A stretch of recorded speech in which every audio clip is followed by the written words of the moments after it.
Schrager is joining us too. We talked about the NFL in Vegas. It's very obvious that if you were CBS and you're televising the Final Four, you want Carolina and Gonzaga. Because if it's South Carolina against Oregon, it's going to be crickets. You know CBS wants powerhouse Carolina and longtime Cinderella Gonzaga. That game feels like Michael Jordan and the Bulls against the Utah Jazz. You have the classic underdog, though very good Gonzaga Utah Jazz, very competent, and the all-time great Carolina Tar Heels and Michael Jordan and the Bulls. Let's go via the Cowherd Global Satellite Network to Vegas. RJ Bell, pregame.com, the exclusive odds provider of the Associated Press. All right, how do you expect NFL betting to be handled by the city of Vegas once the Raiders are there, RJ?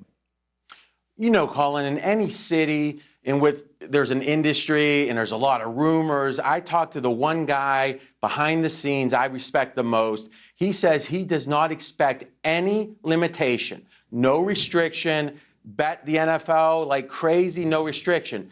What I found most interesting is they agreed with the Raiders coming to Las Vegas without that issue being addressed. That's right. So where's the leverage at? Let's just say a year from now or, 6 months before the season starts, the NFL says, actually, we prefer Nevada not to take action on the Raiders or action on whatever. What leverage does the NFL have at that point? In a way, them acquiescing now, I think, is the NFL saying, we're going to act like maybe later we don't want it, but at the time when we have leverage, we're not even going to bring it up. I very much expect no restrictions. I've defended Vegas for years because I don't think the problems are in Vegas. If you look at gambling issues, it's been in Toledo and Tempe and Chicago and Boston and Hoboken. So does legalized betting in an NFL city, to you, increase the chances of fixing? Because some people think that.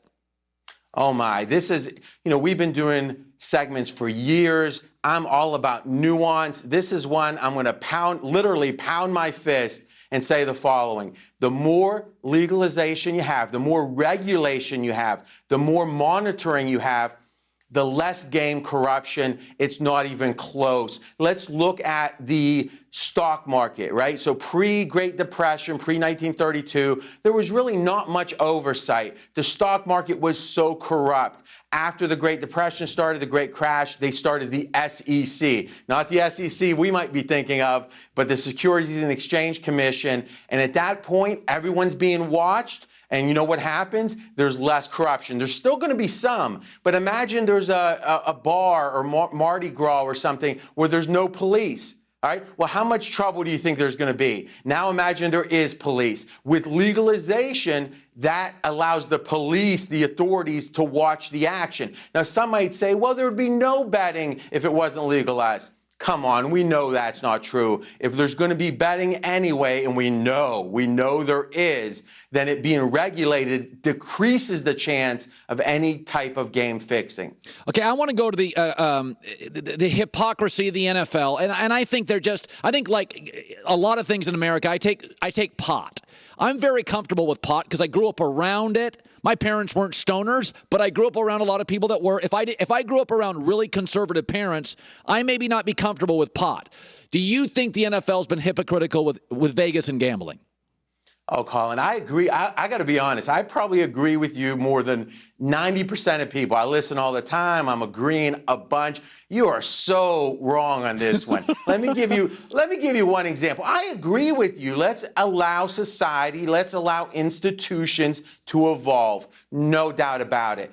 The following rules were on the books last week for the NFL. If you're an NFL official, meaning a referee on the field, throw the flag type, you could not step foot in the city of Las Vegas during the NFL season.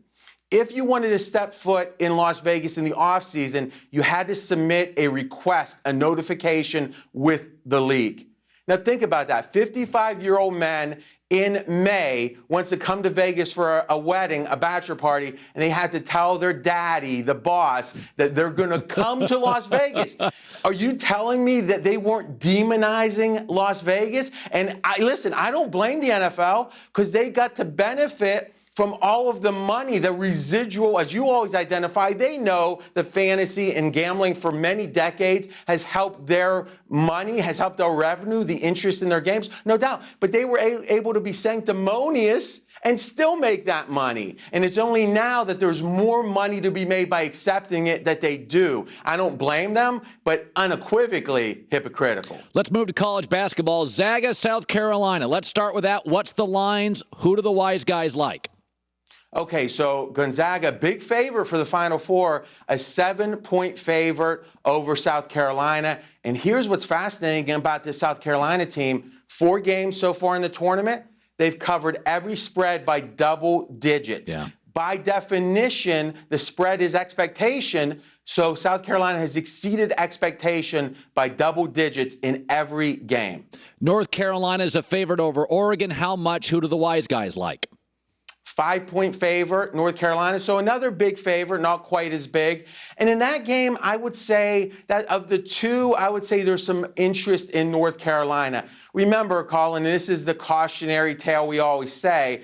You don't have to bet every game. There's only 2 of them. And the only time you can really bet as an investment is when the line is wrong. And I don't get any real sense that the pros think the line is wrong in either of these games. 1 minute left. What factors are the wise guys talking about that the mainstream media is not? I see some notes here with the ACC and Carolina, so let's stay on that because this is interesting stuff. Talk about the ACC and how the sharps see it. Yeah, one of the great handicapping 101 approaches is we don't really know how good these conferences are because such a big percentage of their games are in against each other in conference. Right. And thus, in a lot of the out-of-conference games are against cupcakes. So what the pros love to do is watch the tournament and see what conferences do well when they step outside of their own conference and then adjust power ratings accordingly. So based upon that thinking, people are saying ACC did really poorly. We've got to downgrade North Carolina. I think a lot of people are talking about that. Yes. Colin, the sharpest of the sharps disagree with that. They do agree in general you downgrade the ACC, but they think because North Carolina made the finals last year, had a lot of the same players back, they've got so much data on them, that downgrade that would naturally come due to poor ACC play has not been downgraded as much with North Carolina because of their pedigree, especially last year. And if a conference is weaker, you're not as beat up physically. I could argue that. RJ Bell, exclusive odds provider for the Associated Press, pregame.com. Good seeing you, bud. Thank you. So there you go.